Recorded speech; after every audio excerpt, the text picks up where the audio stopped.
today on the Becoming Unique podcast, I have such a beautiful and amazing guest by the name of Judith. Welcome. Thank you so much, Unique. It's lovely to be here. Thank you for having me. Oh, you're welcome. And thank you so much for being here. So before we even get started, I would love for you to share with everyone, who is Judith? So my name is Judith Keys and I am originally from Ireland, as you might hear from my accent. But for the past 10 years, so I moved here in 2013, I have lived in the south of France. So beautiful place to live and lots of good weather and nice food. And oh, sorry, I've got notifications going off. I should turn that off.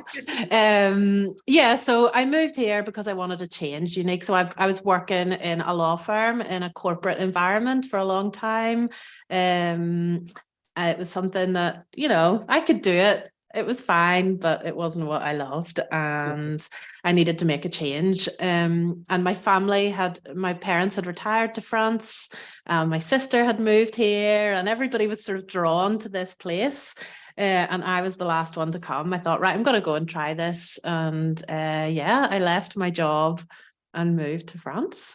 I just bought a house and everything, and I just thought, no, I something I need to change. So I saw myself, I think, going down the route of, 9-to-5 job and buying a house and doing all the things that you're meant to do. And I sort of thought, no, I don't want that. So I decided to move, and I came to France, and I'm still here. I met my husband, and we've 2 beautiful little boys now, and I run my own business called My Food in France. So I am obsessed with food and cooking and everything to do with food from all over the world. So I run My Food in France because I live here, but I teach and talk about food from all over.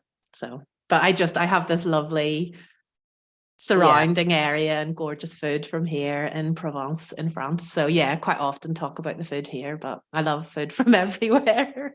Oh my goodness. I absolutely love your story. I love that you saw that you wanted change and you acted on it, because we have definitely grown up in a society that is constantly telling us, no, this is the path you need to go. And it's just not from our home environment. It's from society. It's from conditioning, from the TV and so on, saying this is, you get the 9-to-5, you get the house and the 2-car garage and the 2.1 kids and the dog and all that kind of stuff.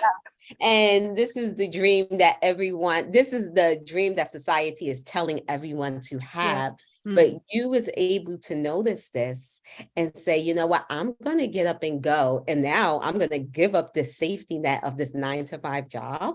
And I'm going to go ahead and create my own business. I'm going to create something from what I want to do. So I want to applaud you for that, because it's not easy. It's not easy, because the safety net is the 9-to-5. We know that it's going to give us that paycheck every week, and then getting up and just moving and then and starting our own business. Oh my goodness, just an applause. And it's also an inspiration. You're welcome. It's also an inspiration to know that it is possible. I think I mean, my reason for coming on here, and I've done some other podcasts, is I think I never thought I would be an inspiration, but I want to tell people that it is possible. I think I was probably in a privileged position because my parents were here, so it was a bit safer than if I just decided to go and live, but I quite quickly got my own place, and, and I started my business. So, I've been independent from them for a long time, but I do think it is possible if you have something that you really love. We hear this all the time, do a job that you love, and people think it's not possible, but I think it is. If you really put your mind to it, you can. Beautiful. So the reason why you are here today is we can talk about the art of seasoning. Yes. So, this is a very important art. This is a very important art because when you Mhm. go to the supermarket, right now I am currently plant-based, so I don't eat meat, but I'm just going to Okay. use meat as a reference. I've been Mhm. plant-based for 2 years, but I still do cook meat because my family still eats meat. This was just a personal choice of mine. Yeah. But you go into the supermarket and Mhm. you buy your piece of chicken or you buy your piece of or whatever, or you buy your Mhm. vegetables.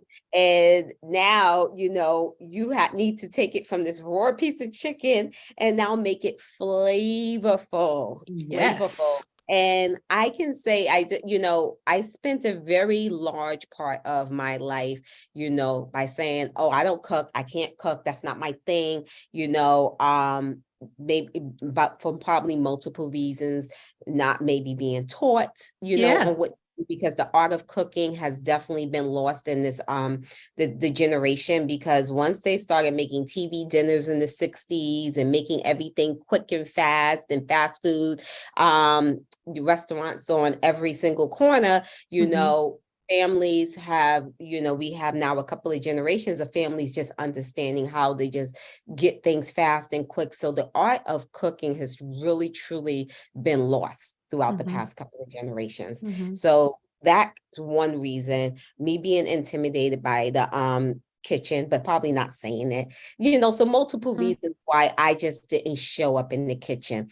Mhm. I was lucky enough a few years ago, I did take a free culinary arts class, and I started to get comfortable in the kitchen. So Yeah. even though I did take this culinary arts class, it went very quick and fast. Every class was a Yeah. different lesson. Okay, today we're doing this, today we're doing that, but you truly learn how to cook from cooking. Yeah. not Oh from yeah. not from taking a class. Mm. You could take the class, but if you're not practicing the skills, you're not. Yeah. So I feel like I'm tangering off by I am, but that's what I do. But No, I like this. I love hearing about this class. yeah, but I can say what I did benefit from the class. I don't remember I don't really remember any of the skills, but what I do remember is that I got comfortable in the kitchen. I was able Good. to say, oh, this is all you had to do. I've been running away from the kitchen. This is all I needed to do. But maybe the class was the thing you needed. So even though, Yeah. you don't necessarily take everything from the class, but maybe it just was the little step that got you back into the kitchen or got you into Yeah, the it kitchen. got Yeah. me into the kitchen Got you into the kitchen. just to start. But, at the end of the day, the difference between, one person cooking one meal, two people could cook the exact Mhm. same meal, but the Yeah. difference is the flavor profile, the seasoning. Mhm. So I really wanted to focus on the art of seasoning, or the art of seasoning I with love it. today's episode. Yes. Yeah. So can you give me your description of what the art of seasoning is? So for me, the art of seasoning is it is as simple as making something taste better. So taking those basic ingredients, as you mentioned, and just enhancing the flavor. So that is what we want to do with really good seasoning. You want to enhance the flavor of what is already a delicious ingredient normally, but there are Mhm. lots of ingredients that need it. Because they won't necessarily have that much flavor, or we need to bring the flavor out of them. So there are certain types of seasonings that will do this, and we'll talk about that. But Mhm. I suppose the art of good seasoning is to learn when to use the certain seasonings with different things, Mhm. and to combine different seasonings for certain things as well. So that makes it sound more complicated than it is.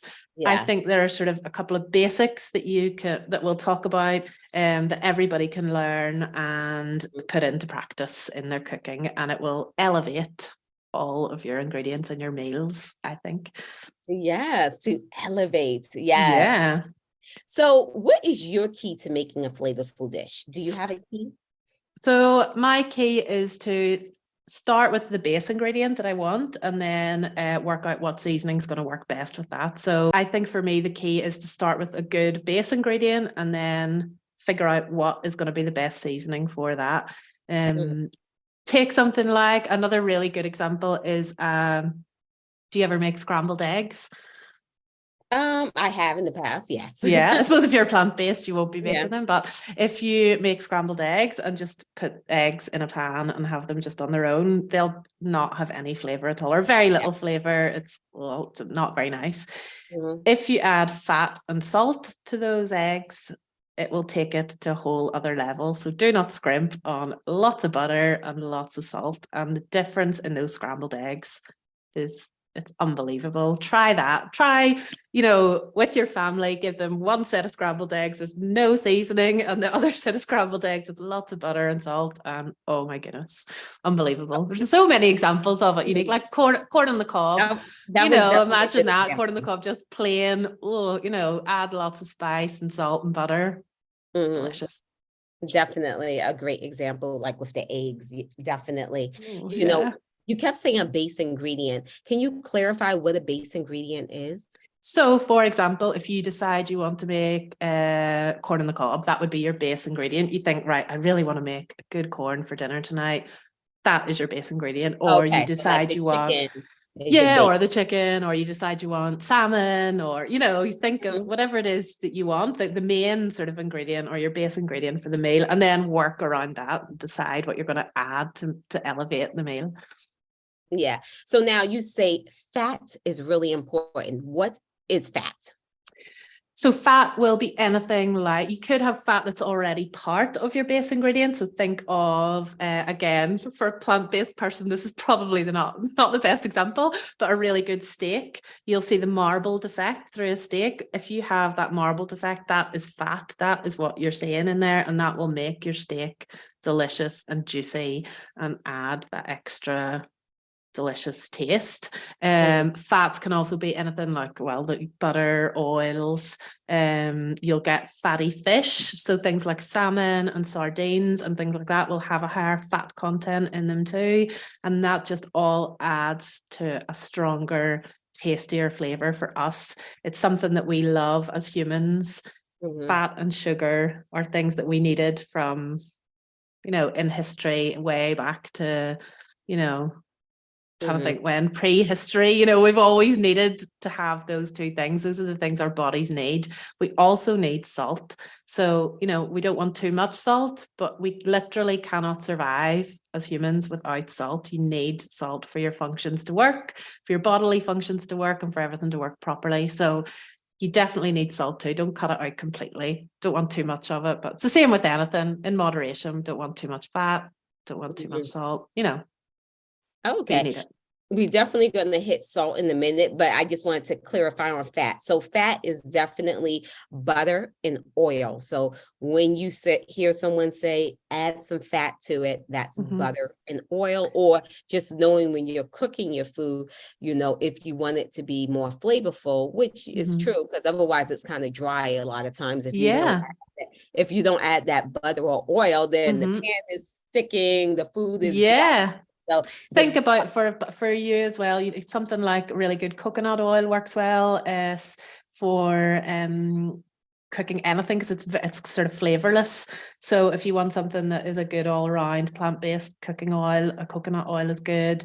What else would I use? Things like sesame oil for a lot of Chinese cooking is delicious. If you make a stir fry with sesame oil, that'll get the fat, plus you'll get that sort of, I want to talk about this later, but you'll get that extra flavor from the sesame flavor too. So yeah, that's another good seasoning. Okay. So when cooking, always have your fat ready to go, which is going to be your butter or your oil to help enhance the flavoring to your food, or help pull out the flavor within your food. Think of how delicious an avocado is.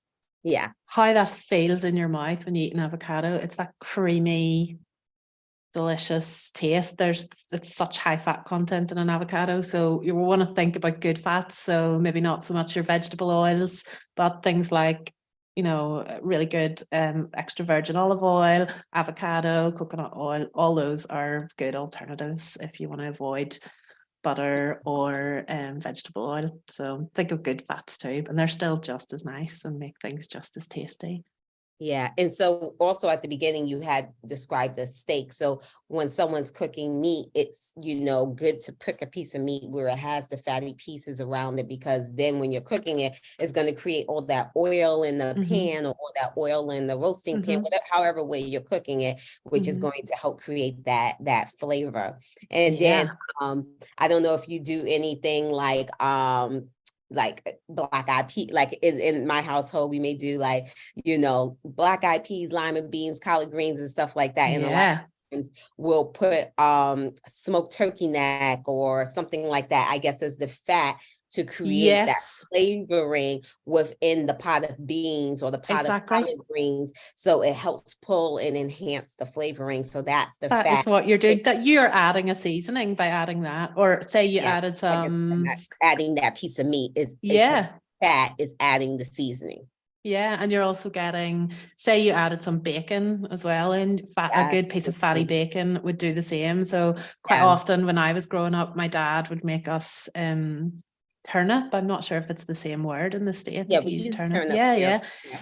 Yeah, and my dad would have cooked that, boiled it, and then put some bacon in the pan and fried that, and then added the pieces of boiled turnip into the pan and fried them off with the bacon. Oh my goodness. So you've got the saltiness and the fattiness as well from the bacon. Bacon's a really good seasoning as well. You can just add it to salad or add it to anything. So yeah. Okay.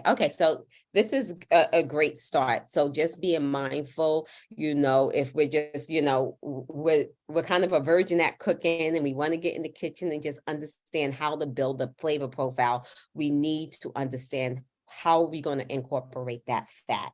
And like you said, butter, oil, or a piece of meat that's going to create the fattiness and pull out those flavors. So this is such an excellent start.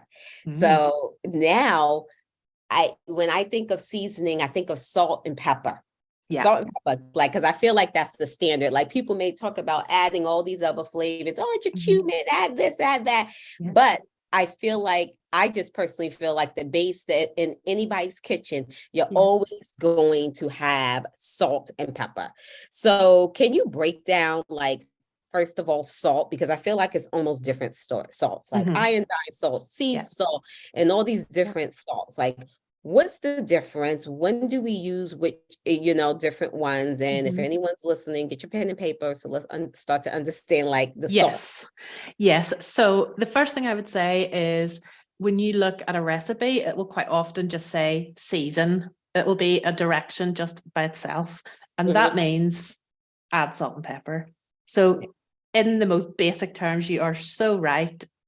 You should always have salt and pepper in your kitchen. Every single thing you cook, pretty much. Talking about the scrambled eggs earlier, when you add your salt, as soon as they're cooked, put them on the plate and get some cracked, delicious, freshly cracked black pepper on there, and it'll, just add such gorgeous flavor. So coming back to the salt, we have different types of salt for different reasons. I would use, and for me, it's mainly to do with budget and to do with, good quality. You want to use good quality, but only in certain places. So say you're making a big, massive pot of pasta, making a big thing of spaghetti, and you need to boil that. We need just really plain table salt. You don't need anything fancy for that. Just nice table salt that you can buy. Don't need anything fancy, and you need quite a lot of it in your pasta water. Don't be afraid to make it really nice and salty, because that will work by osmosis sort of and go into the pasta and season the pasta via the water. Your next step up from that is something like a sea salt, which will be more expensive, but you use it in different settings. So you would use it more sparingly. I would use that on my plate. So I would have sea salt at the table. You can get it where you have a grinder and you can freshly grind it, but it's not the same as pepper. You don't really need to freshly grind salt. You can just get really nice flaky sea salt. And it is more expensive, but then you don't need to use it very much. You would definitely not use that type of salt to put in your pasta water, for example. You would need a lot of it, and it's a waste of really good salt. So just use a little bit sparingly on your salads or on your dish once you get to the table. And the key with salt is to taste. So because there's nothing worse than something with too much salt in it. It's disgusting. We don't like it. We know what that tastes. It's like, it's like seawater. Yeah. It's not good. So you just have to season lightly with salt and taste as you go along. So if you've made a really nice dish and you taste it and you think, it's lacking a bit of salt, just add it sparingly, slowly but surely, and just be wary of things like so the same rule goes for pasta water, with rice, with potatoes, anything that you're boiling in lots of water, you can go for it, add lots of table salt, that type of thing, cheap, just easy, good, salt to that. Salt also comes in different forms. So say you buy, have you ever bought little stock cubes, or you buy stock or bouillon, it's sometimes called, broth, maybe. Oh, is it those like, yeah, I've never bought those. Like, it's like those cubes of seasoning. Pretty much, yeah. That's it. And we would use those sometimes in our soups or stews, or you could add it to casserole dishes or pies or whatever you're making. You can add a little bit of that. Some people add a little bit to pasta water, but they mainly go in soups and stews. They have a really high fat content or salt content already. So you have to be so careful when you're cooking with those not to add extra salt. So that is another reason why we need to taste all the time. So if you're using shop bought stock or broth to enhance a dish, just double check when you use it. Don't add any extra salt. Same goes for something like soy sauce. So if you're making a delicious, gorgeous Chinese meal and you're adding your soy sauce, it is extremely salty. So you probably won't need to add any extra salt on top of that. You can also add salt with things like feta cheese or anchovies. I don't know if you like those types of things. They can add salt without you using actual salt. You can add that on top of a salad and it'll just lift the whole thing just by adding that little bit of extra saltiness. So yeah, you can find salt in so many different forms. Olives are another option. Olives are salty. I love So them. yeah, you can put that on top of something to add the saltiness. Okay, yeah, I had a question when you were talking, because you said be mindful, because you don't want to oversalt something. If we do oversalt something, how can we bring it back to recovery? So there's certain things that you can say. You have oversalted, for example, the beans you talked about earlier. If you've boiled those in too salty water, you can drain them and reboil them for a couple of minutes in fresh, unsalted water, and that should take out some of that extra salt. Sometimes when we taste a dish that's already made and it's too salty, you can add some acid to that. I know we're going to talk about acid later, but you can add a little bit of lemon juice to something that's too salty already, and that should help. There's another really good trick that my grandmother taught me. For a soup or a stew that is too salty, you can put in one potato and boil that in the soup for 10 minutes, and that draws in that extra salt, and then you just throw away the potato or put it in your compost or whatever, and that that's I may keep the potato. yeah. Okay, I learned the trick. I love this. So there you go. But yeah, an acid just on something, so a little bit of lemon juice sometimes can help recover it. Sometimes it's completely lost. I made a salt cod dish a couple of years ago that was so gorgeous and so really beautiful tomato sauce and everything. And I'd bought the cod in the shop and I hadn't read the instructions properly, and it was salt cod, not just normal cod. So you're meant to like steep it for 24 hours in water before you cook with it. It's extremely salty. Yeah, you need to like boil that salt out. Yes. I haven't done that. that one is salty. Yeah. Oh my goodness me, it was awful. It was awful. It was just the whole meal was ruined, and I thought there was no coming back from that. I couldn't save that at all. But I think you have to go put it back in more water and just let it sit and boil it out. But oh my goodness, that codfish. Yeah, I know exactly what you're talking about. Yeah, it's like it's dried in. It was really, it was not nice at all. And I should have read the instructions, but yeah, that was a Okay. good lesson. Oh my God. Okay. So, okay. So this is, okay. We're getting off to a good start. Understanding the value of your fats, your butters, your oils, how that will also enhance and bring rich in the flavor of your food. So Mhm. starting out based off with the fats and butters, understanding that salt is important. And I Mhm. like that, you gave us like some recoveries from oversalting. Yes. Over salting our food, giving us the mindfulness of being mindful that we can oversalt the food and to Mhm. taste as we go along with it. Mhm. um yeah, so this was really a really good start. Now, when you were talking about pepper, you mentioned pepper really quickly, and you said Mhm. how we can crackle it, or I guess we can use some pepper seasoning. What's the Yeah. difference between like getting the pepper that's already I guess in the seasoning container, like it's already Yeah. taken down, and then crackling it, with the Yeah. the crackle? Yes. Yeah. So I think for me, already ground black pepper gets a bad press. I actually think it's okay. And I think people are quite snobby about it and think, oh no, you must only use freshly cracked black pepper. And I don't always agree with that. Sometimes that already ground stuff is really good depending on what dishes. So I quite like it on pasta. I shouldn't Mhm. say that like as a foodie. I should be only saying to have freshly cracked. But I don't mind that type of pepper at all. Usually it is cheaper as well. So if you're on a budget, just get this already ground stuff. It's fine. Freshly Mhm. cracked is, you're probably going to get more of a hit of flavor from it because it's freshly ground. So it's like freshly ground coffee. Yeah. It does what it says on the tin. It's freshly ground. So you're getting that immediate hit of pepper. But I don't think it is the be all and end all. And that's probably going to get me in trouble for saying that. But I think you can use, as long as it's pretty good quality pepper. And Yeah. also a really good thing to remember is don't use any seasonings that are out of date. Salt, don't worry about that. There's no date on salt. But things like pepper, if they do have a date on them, or other spices, it's usually because they will lose their flavor after that date.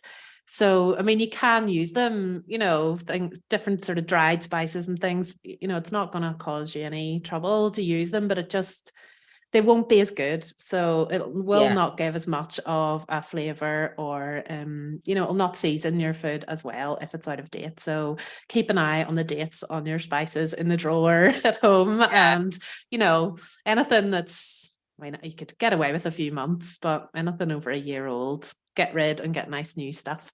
And also for pepper, there's different types of pepper as well. There's different types of peppercorn. So, you will see things like green peppercorns. I don't know if you've ever cooked with those, Not but sure. I don't think there's so. there's a really, really good, again, this is not a plant-based thing, sorry. This is a delicious, you could probably have it though with some veg. I'm trying to think what it might work well with. You can make a gorgeous green pepper sauce that goes amazingly with steak. So, and it's like a fatty, delicious, buttery, peppery sauce with these green peppercorns, and it works really, really well. There's just it's like a tangy flavor that comes from them, as well as the pepper flavor, and it works really well with steak. So yeah, so there's different types of pepper. There's also it's become quite a sort of hip type of new pepper that's on the scene from Madagascar. I don't know if you've ever heard of it. I No. find it really hard to pronounce, Unique, so excuse me. It's Votsipiferi pepper. I will send you that after, and you Oh, can get it. It's from Madagascar, and usually it's hand harvested, and wow. it is gorgeous. I don't know how to describe the difference in it, but there's just, I don't know. I would use it almost like in desserts as well as savory food. You could get away with using it with I don't know if you've ever tried strawberries with cracked black pepper, but that is gorgeous. Wow. Never Yeah. had that. Never even thought Yeah. to have something like that. Try Oh, that. You are blowing me away. Try strawberries with a little bit of cracked black pepper and leave them to sit for a while and then have them. They're so gorgeous. And this new pepper, this is probably not new at all, but it's become sort of a la mode now. And I'll send you the name of it afterwards, but that works really well with something like strawberries, or maybe in like a vanilla custard. You could maybe put a tiny little bit of it in. It's gorgeous. Okay, so first of all, I don't think I've heard of the green pepper before. Is it actually green when you look at it? Because how black pepper looks like black pepper. Yeah. Is the green pepper? Yeah. Okay. Yeah, So it's exactly the same, little peppercorns, but they're green. And you can there's lots of different types. I've seen red peppercorns. There's lots of different types of peppercorns. There's Sichuan peppercorns that you can buy for Chinese cooking. There's loads of different types of peppers that we can use in our seasoning. And, we're just used to using the black pepper, I think, but there's so many different varieties. So if you want to branch out and try something a bit new, you can try lots of different ones and see what you think. There's actually here in France in the supermarket, they do a pepper grinder with like 5 different peppercorns in it. Oh, okay. Now, I don't love that because it doesn't work with lots of things. I think you need to separate them out depending on what you're cooking. I just quite often would use the standard black pepper. It's my favorite, but it can work for certain things for sure. It's got more of a perfumed smell and flavor. And I'm going to have to now look up green pepper. Now, does it only come as the whole peppercorn, or does it come grounded as well too? No, you wouldn't get it ground. I've never seen it ground. It only comes as the peppercorns, and usually you have to steep them in water for a little bit before and soften them down to get the flavor out, and then crush them, and that's what you would use in the sauce. It's just you make sauce with it. You don't like crack it. No. Oh, okay. So it's a difference. So this is going to make sauce. Yeah, this is for sauce, but still, it's still the same. Same family. It's just a slightly different type of pepper, and you would definitely use it for certain dishes. It just works so well because of that tangy flavor. Just an extra seasoning that just brings something new to just elevates your dish. There's another. Wow. Okay. Wow, this is so good. And then the one for Madagascar. Now, is that one going to be one we can crack, or okay? So that one's going to be one you can crack. Okay, and so this is good to that we can start to venture and look out for other peppers besides the cracked black pepper that we know. So this is really, really good information. I learned so much, and then I'm going to also have to try the strawberries and cracked black pepper. Wait. Do you know what it also works really well on melon? If you like melon, cracked black pepper on melon. A little kick to it. Okay, nice. So good. So good. Okay, so we got the basics. We got the understanding around salt. We got the understanding around pepper, and those are like 2 key seasonings that we want to use in almost any dish that we cook. Are there any other seasonings that kind of like basic seasons that you want to touch upon as well too? So I would always have, there's a few that I always have in my spice drawer. So I have loads and loads of spices. I usually have everything you could possibly imagine in terms of spice and spice mixes. But the things that I always have are smoked paprika. So not just paprika on its own, but the smoked version. I just find that smoky flavor works really well with certain dishes.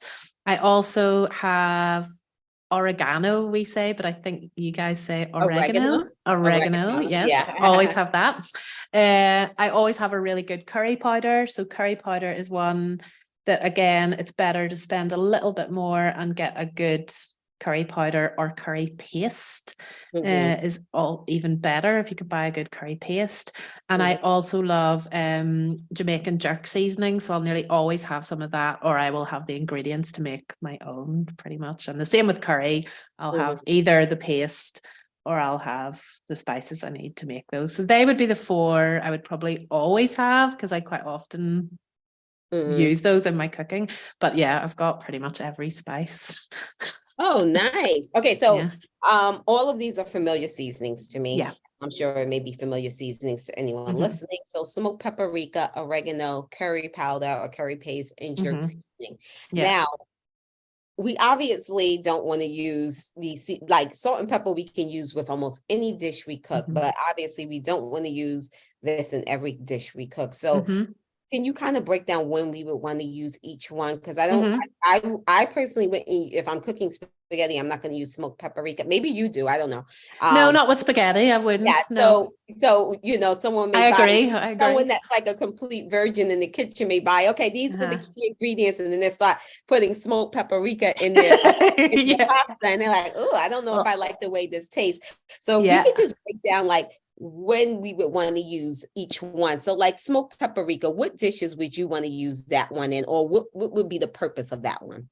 So smoked paprika for me works really well with anything cheesy. So say you make, like, have you ever had a smoked cheddar?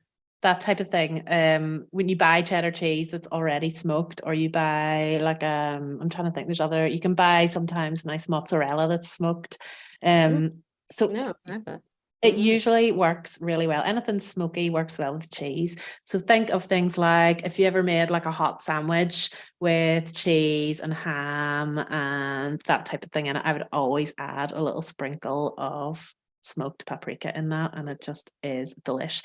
Something like mac and cheese, you could add a little bit of smoked paprika to that if you like a smoky flavor. If you don't, you know, it's, we want like a smoky flavor.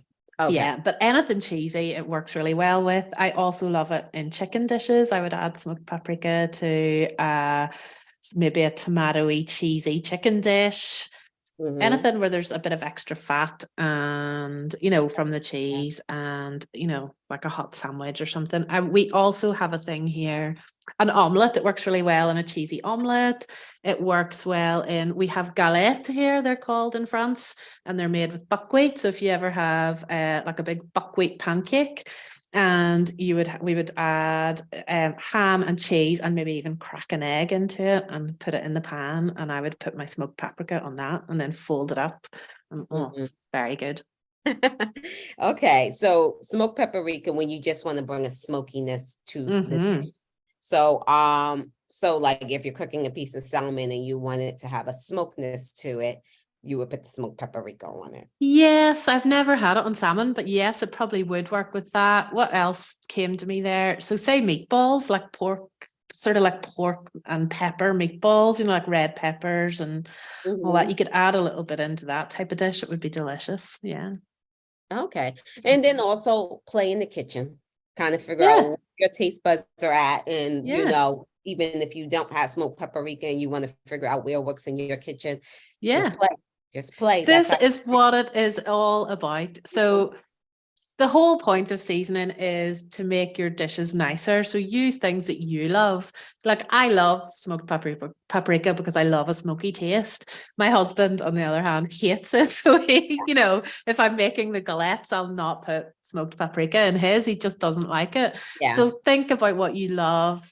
Try a little bit, you know, don't write it off immediately. Make a hot sandwich and add a little bit just at one end and try it and see what you think. Same goes for all seasoning. Taste. No matter which one it is, give it a try. Give it a try. Yeah, and that's a good point to make, that, you know, you're like, oh my God, I love smoked paprika, but your husband is definitely not a fan of it. So, you know, don't also, like you said, like try, because, you know, you just never, ever know what's going to work for you. And if it doesn't, it's okay. Yeah. And this is the fun of it. I try it, and it's fun to try these things. Seasonings are great because none of them are very expensive. We're not going to waste too much. You know, if you buy a little thing of smoked paprika, it's not too expensive. And if you don't love it, you can pass it on to, you know, someone else in your family who likes it, or, you know, you're not going to spend too much to try these different things, you know, which is really good. Very nice. Okay, so oregano, when would we want to use that one? Yeah, so I use that for anything Italian, basically. So anytime I'm making a good pasta sauce, I'll add a little bit of oregano in. Anytime I make pizzas, You can actually put a little bit of it in the pizza dough if you want. You can just put it straight into the dough, and that works well. Or your your pizza sauce, you know, the tomato sauce base that you would put on. So anything like that, like Italian sauce, you know, oregano works really well. I'll always put it in.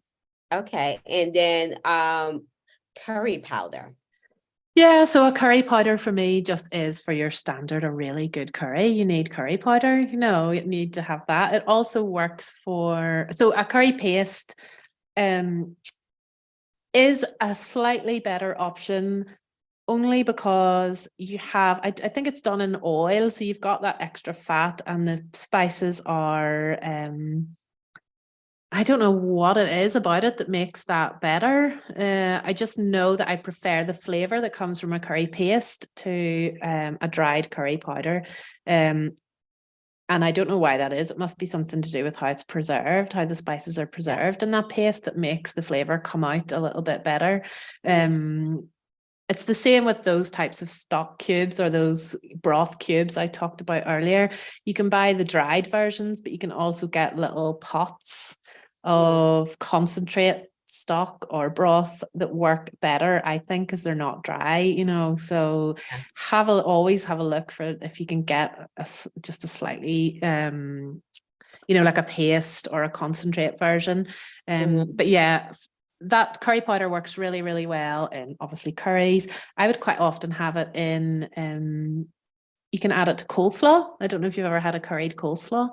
That works really well in that. It's delish. You can add a few raisins in as well, and curried raisin coleslaw is lovely.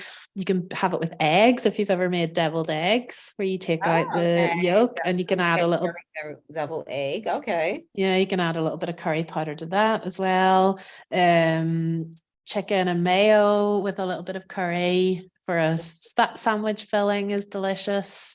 Yeah, just it works for so many things. Curry is gorgeous.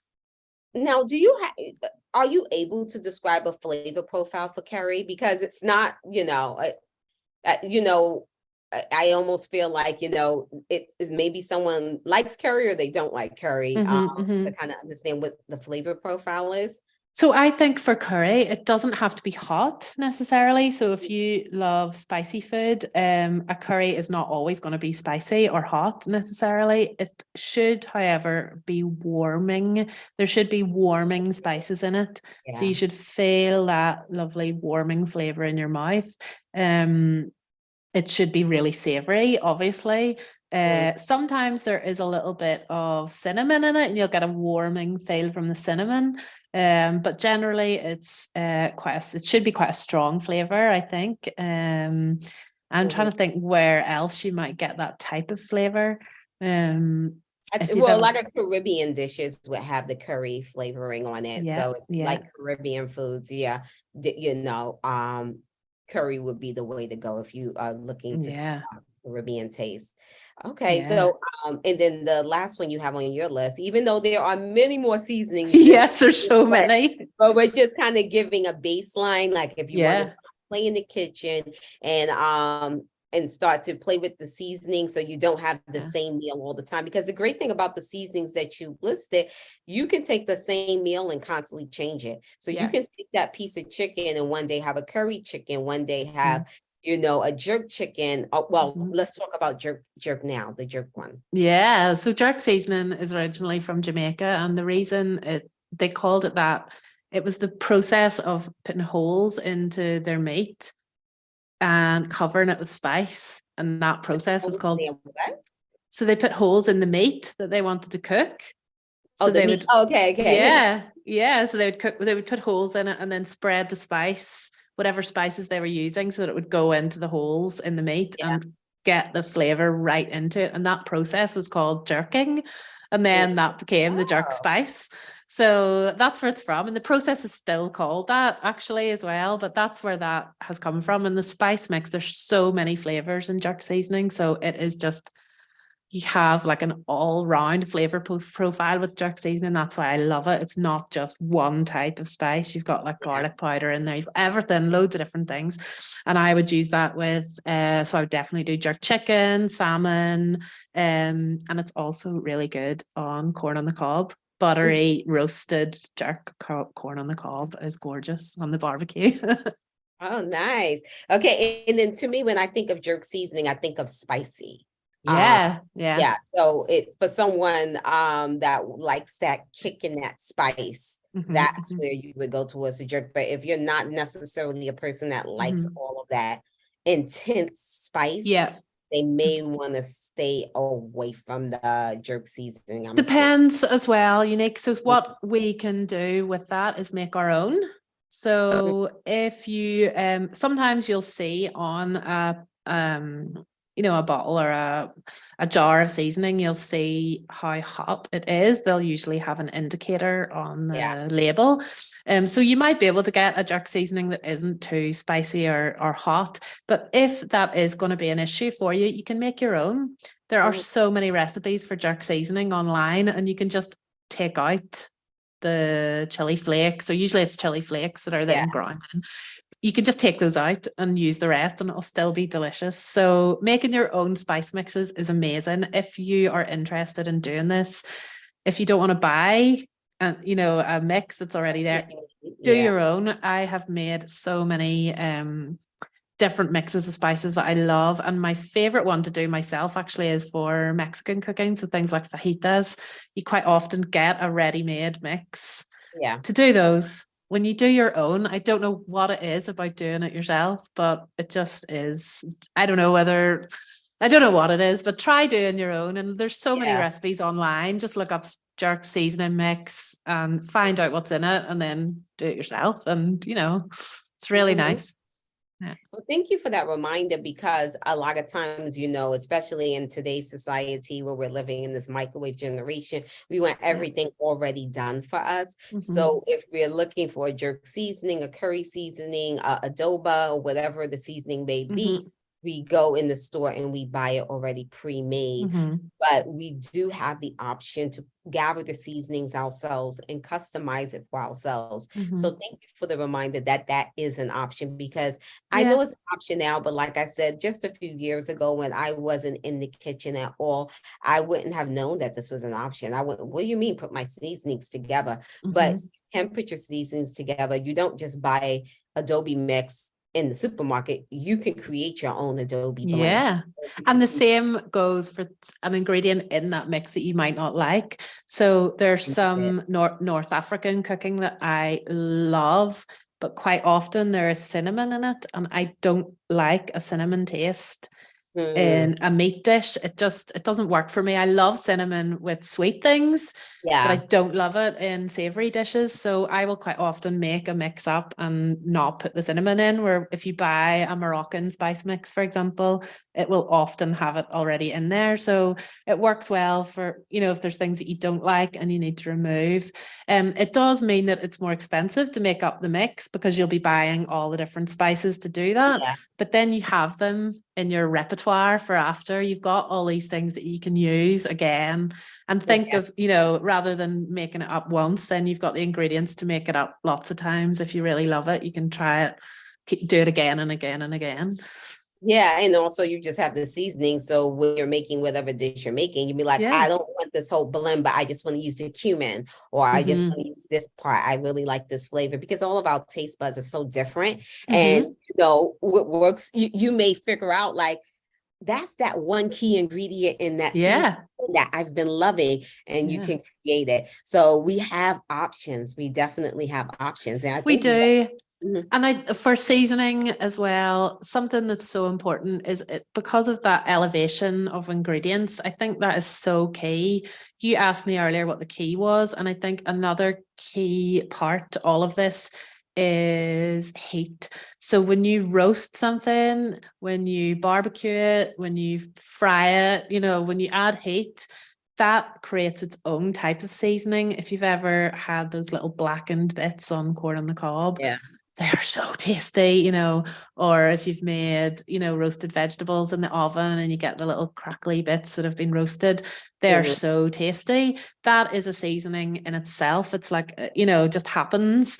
And for lots of different types of roasted vegetables or roasted meat, you can add any of those seasonings and it will just try it. Just add a bit of, curry to your cauliflower before you put it into the oven with a bit of fat, bit of olive oil, and the difference that makes to your cauliflower, like it is so good. So once you start, there's so many different flavor combinations that you can use with. So for vegetables, I mean, you must, being plant-based, you must have explored all the different things you can do with veg a lot of the time and the different seasonings that work well. Yeah. And yeah, thank you so much for all of these reminders that, just bringing awareness that it's okay to go past the salt and pepper. It's okay. It's okay to explore with the seasonings.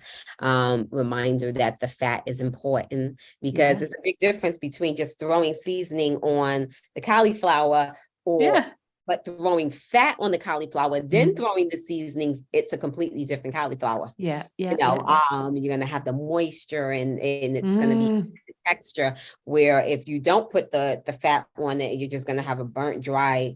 It would not be good.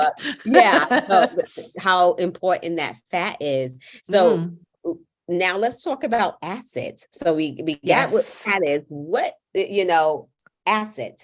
What is acids, we need acids again to make our food palatable for us. So if you have ever had anything that's really fatty, I'm thinking of fried food, for example. It is delicious. It's so, tasty and creamy in our mouths. We love it. But quite often we will want to cut through that fat with some acid.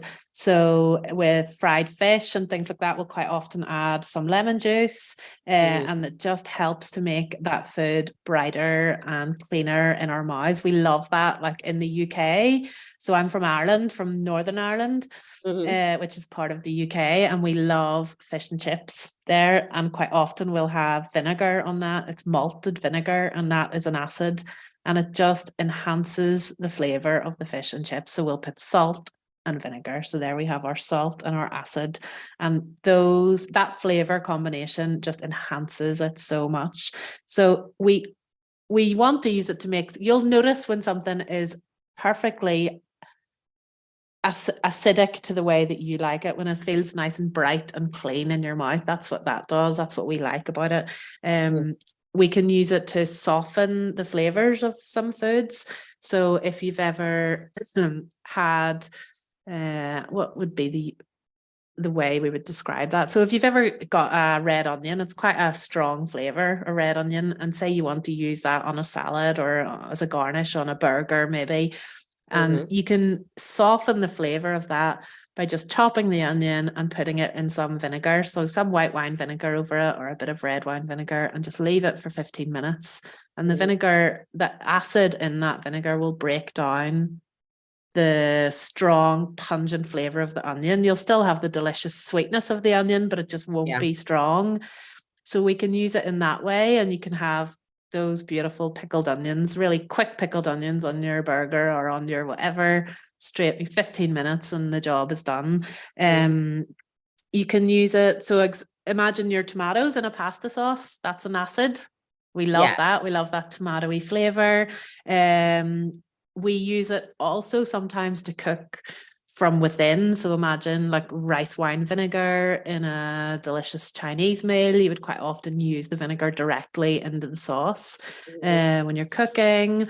And we also use it as a garnish. Think of, your salad dressings, all that type of stuff. There's always some sort of acid, whether it's vinegar or lemon juice. We'll all be using it in pretty much a lot of our meals. There'll be some sort of acidic quality in there. Yeah. Okay. So this is great to know. So forms of acid are lemon, and tomatoes. Those are three different forms of acid. There are three different forms. I mean, there's lots more. There are probably lots of other things I'm not thinking of where you would get it, but anything citrusy. So anything, any type of citrus fruit. It wouldn't just be lemons, but these are like the core basics. Like once we start the kitchen, we play a little bit more. And like you were saying, let's go back to the beginning when you were saying with your fried food, you like to add an acid. And so you're adding the vinegar. When are you adding this vinegar? So once you have your food on your plate and you're about to eat it, it's piping hot. It's there in front of you and you just put a little bit of vinegar on it. That is when I would have it, or your lemon juice. So imagine your fried chicken, it's just on your plate and then you just get a little bit of lemon juice and put it over, or your fried fish. We like it with a little bit of malt vinegar. That is when I would put that on. It's as a garnish, as a last minute addition. Okay, I've never done this. I mean, Oh, I squirt lemon on a lot of my food. So yeah. I think it's my finishing touch. So that's like Yeah. and it kind of also, I feel the lemon pulls the flavors together, So acid is another seasoning. That is what it's doing. It's going to enhance the flavor. It's going to make it brighter and cleaner. Think of a gorgeous paella.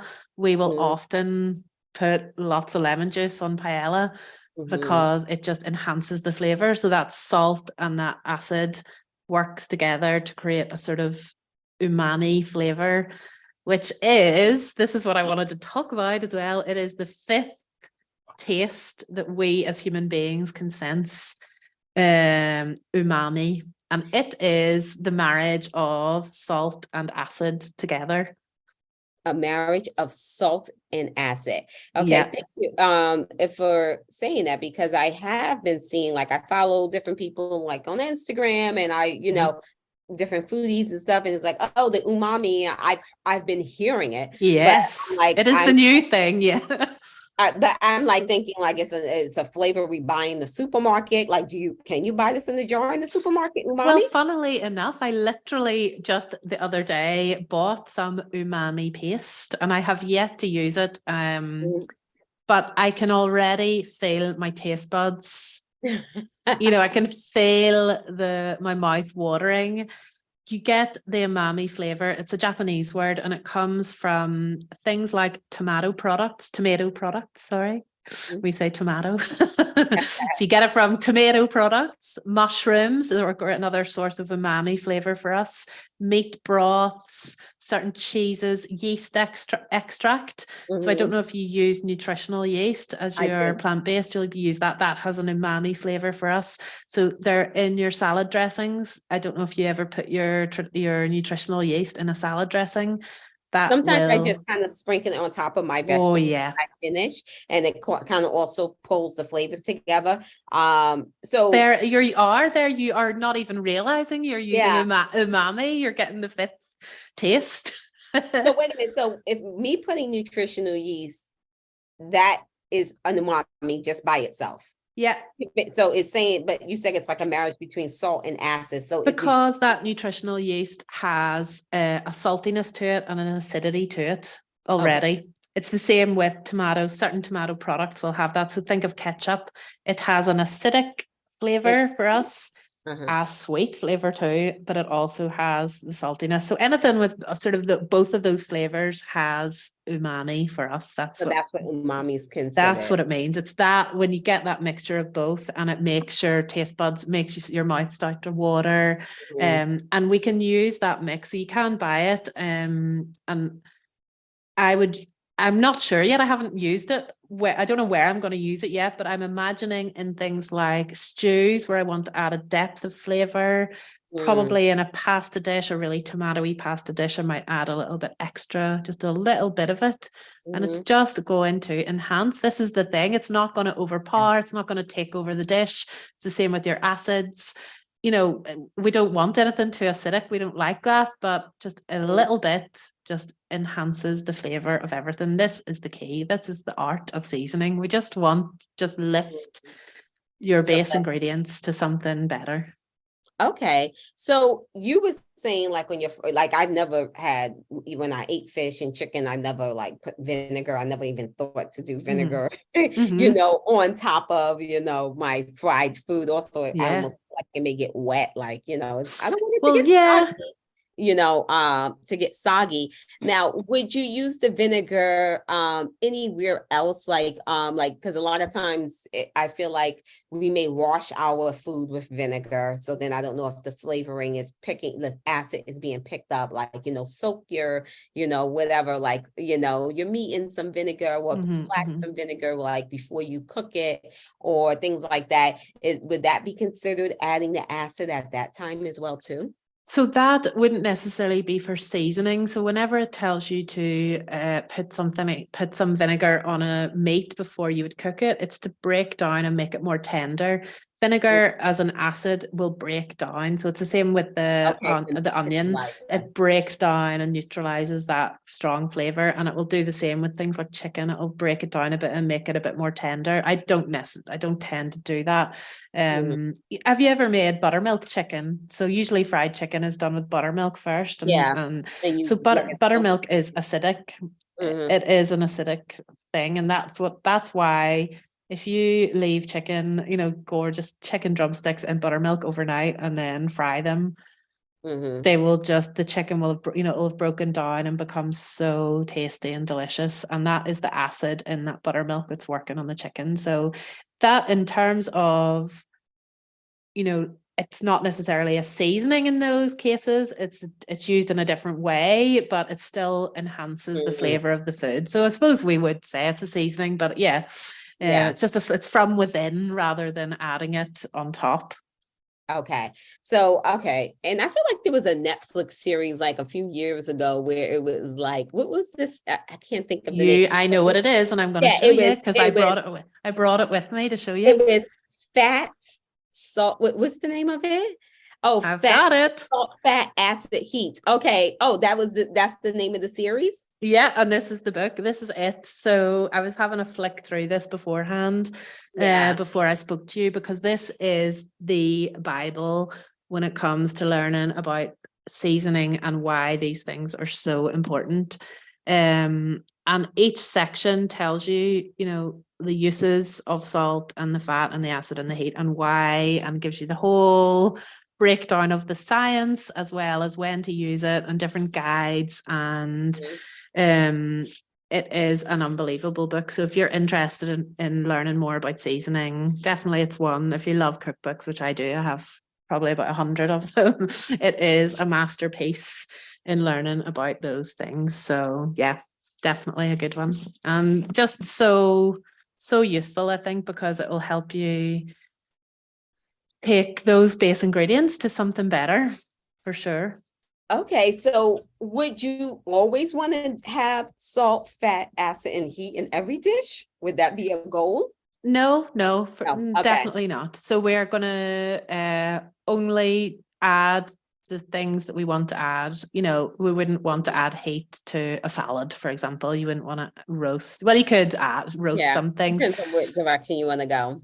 So I recently made the most delicious salad. It was so gorgeous, and it had all 4 elements, all those things that we love. And I think, it tasted, it had a sort of umami taste for me because of the marriage of the ingredients. So I didn't add any of those umami things I mentioned, but the mixture of, so I had endive, which is like a chicory salad leaf, which is quite bitter. And then it had burrata, which is that creamy mozzarella that you can buy. And it had coppa, which is like jambon cru, so like a really nice salty ham. And then some clementine, and the 2 types of clementine. So fresh little segments of clementine, and then some roasted clementine, which sounds really weird. You've had to cut it in slices with the skin on and then roast it with some salt and olive oil in the oven. But when it came out, it was like really crispy and sweet, but you had the acid. It was just gorgeous. And that salad mixture together, you had the bitterness from the leaves, the saltiness from the ham, the sweet flavor, of the clementines. Then you had the heat of, you just had the mixture, the acidity. Married to that book, the salt, the fat, the acid, everything, and the umami 5th taste, because it was, that marriage of acid and salt was both of those things were in there too, plus the dressing that I added. I added some of the clementine juice to the dressing. Salt, the olive oil, the fats, the burrata, the cheese. Oh my God, it was unbelievable. So yeah, okay. Just, there's ways of combining all of them together, but you don't need them all, but when you do get them all, it's pretty spectacular. we quickly, can we just touch on sugar? Because we didn't Mm. really talk about sugar. And sometimes I'll take, like, if I feel like I need something extra to my food, I'll just Mhm. throw a splash of sugar into Yeah. the pan or Yeah. whatever. Can you talk on sugar quickly? Yeah, I mean, there's so many different types of sugar and sweetener and sugar alternatives. And sugar is a touchy subject for me because I shouldn't have very much sugar, but I love it and I have a very sweet tooth. So I'm trying to find alternatives at the minute to sugar because I need to stop having so much of it. It makes things so tasty. Again, from prehistoric man times, we needed to go out and find sugar. We needed sugar to survive. We needed the energy to go and hunt. It's something that our bodies need and want, and it's got completely dysregulated because we can get it so readily now. We can get sugar anywhere. But it will enhance the flavor of things, and even savory foods sometimes, like you say, lots of tomato based sauces will tell you to add a teaspoon of sugar in Mhm. to maybe to just reduce the acidity of the tomatoes a Yeah. little bit. Quite often in lots of Thai and Chinese cooking, we'll add a little bit of tamarind paste or something sweet into like agave syrup or whatever you get, or maple syrup. Think of Yeah. that mixture of delicious pancakes with bacon and maple syrup. There you Yeah. go, you have the Chocolate, fat, salty and salt, sweet. sugar. Oh, it's just so good. So Mm, there's definitely a time and a place, but I think sugar is something we need to be careful of, yeah. because we just have so much of it, and Yeah. it's so readily available. And I think trying to find alternatives, things like agave syrup to add, to Mhm. I'm sure there's things like xylitol and stuff. I've looked into this. I need to find better alternatives. I don't want the aspartame, the aspartame or whatever it's called. I don't want that stuff. It's not good. Sorbitol, all Yeah. those, chemical versions of sugar. I don't want those, but there's definitely ways around it. Honey's a really good one to use in dressing. Honey's a really nice thing in a dressing, just to add a little bit of sweetness without using processed sugar. Yeah. There's ways around it, and it definitely does enhance our meals. We love it. Yeah. Everybody loves sweet stuff. I feel like when I add sugar to a dish or something, and let's say I'm just making some fried rice or something, I feel like I never add like a lot. I don't put like a No, cup no. of sugar. I just almost do like a A splash, wee just kind of sprinkle, yeah. like maybe take the saltiness. Like, I almost feel like it kind of balances it out. Like, I Mm-hmm. almost feel like if it's a little too salty or if it's a little too much heat, the Mm-hmm. sugar will help balance it out for me, where it's not too Yeah. much of something. Like, if I feel like if I put too much of something, I'll put the sugar. I don't know if Yeah. it feels like almost like a neutralizer. Yeah, and it is a flavor enhancer as well. It's like salt. It will bring out the flavor of things for us. So we love it. And when you have that mixture of salty and sweet in any food, so even a savory dish, like you say, like a fried rice, or I made a bowl of ramen the other day, and the recipe said to add a squirt of agave syrup or maple syrup, Mhm. and it doesn't taste sweet at all, but it will be Yeah, doing something. So a lot of the times your seasoning, you may think that it's not going to be doing much, or, you can't see the salt in it. It's not like a yeah. spice mix Kind that you of can dip it down. tell, but it Mhm. will be doing something, and it will be enhancing the flavor. Try the scrambled eggs experiment with no salt and butter and with the Yeah, salt and butter, and you'll see you can't yeah, see the salt in the butter, but you can certainly taste it. yeah. So, you It'll be know, a big difference. Yeah. It, yeah. it, yeah, and one last question, I guess, because and we're going to be going into spring season very soon, and people are going to start making more salads and stuff, Yeah. and a lot of times people don't realize that they can make their salad dressing at home. They Oh, don't have yeah. to get the preservative filled salad dressing in the Mm-hmm. supermarket that's full of chemicals to keep it preserved. Mm-hmm.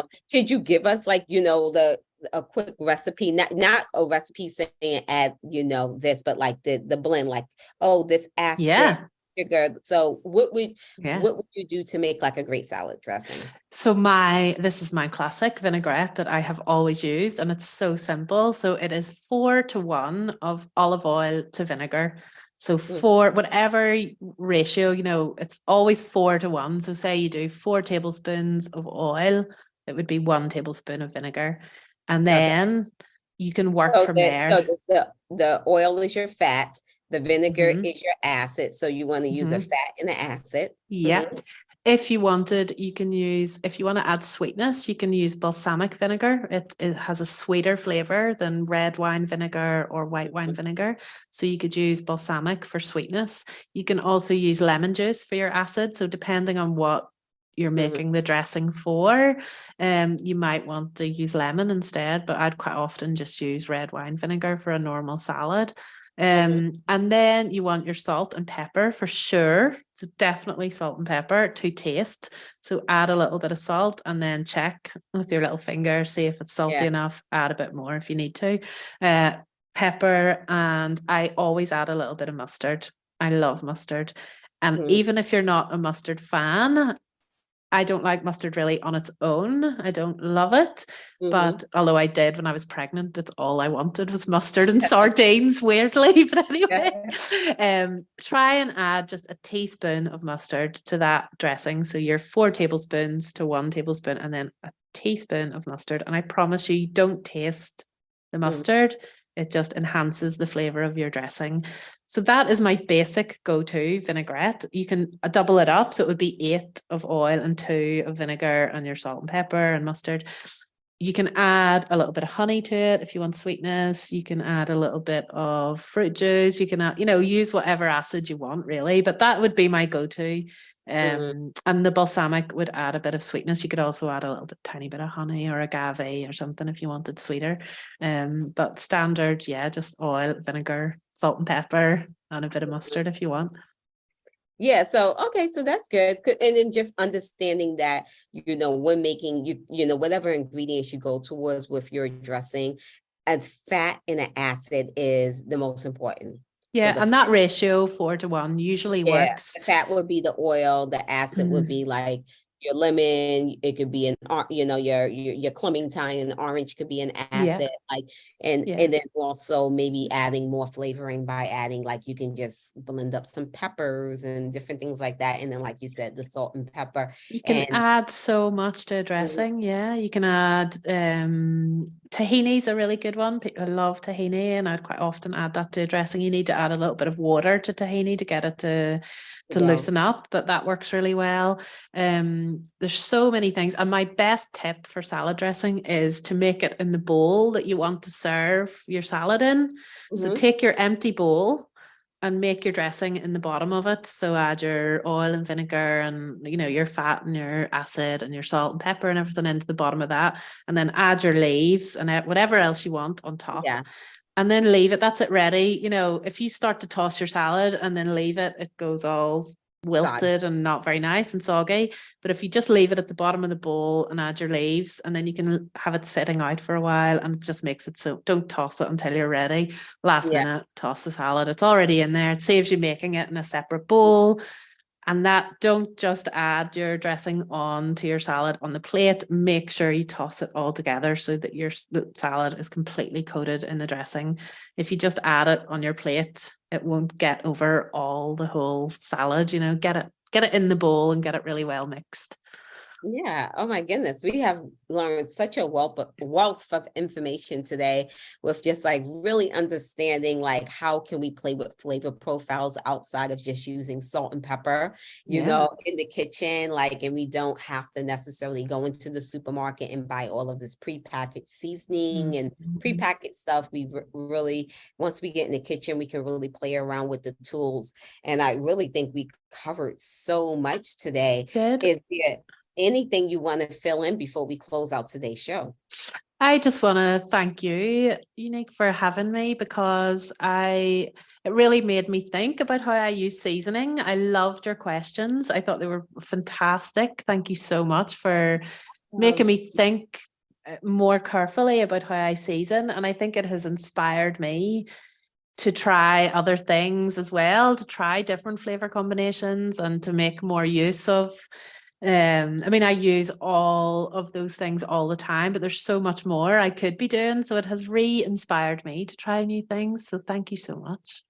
Oh, you're welcome. And thank you so much for just showing up for the Becoming Unique podcast and Yeah, chatting with us for the past hour and change. I Um, loved it. yes, I did too. But before I let you go, I would love for you to share with everyone, what does becoming unique mean to you? So for me, it means, it means it's so important to follow what is inside your heart and what feels right to you. So if something feels scary, but in a good way, I think that is the key. If something feels scary and it makes you, have a pit in your stomach and you have a dread feeling, don't go near it. But if Yeah. something feels scary and good, go for it. Because I think those are the places that where you will shine and you will become your own person and be unique to you. Those moments where you feel that excitement, just Mhm. grab it. Grab it. Yes. Oh, I love it. I love it. Yeah. So you started off as at the beginning with, inspiring us to like, with your story. And I love that you're closing off with the same kind of Mm, momentum with, if it feels good in your heart, just grab it and like go with it. I So, think so so, yeah. beautiful. Oh, thanks. And there's my group all over on Facebook. I have a free Facebook group called My Food in France, and I would love for you to come and join Unique and come and Yes. see us in there. It's a free group. We talk about food. I might even do my own little session on seasoning now. You've inspired me, Yes. but I will certainly share the podcast in there for my audience. And I would love for you all to come and join us in there. I definitely will. I definitely will. Make sure you send me the link so I make sure I can put it in the show notes. Oh, And right. Yes, I will. Yeah, good yeah, idea. so thank you. You've been nothing but amazingness. Thank you so much. I loved it. You're welcome.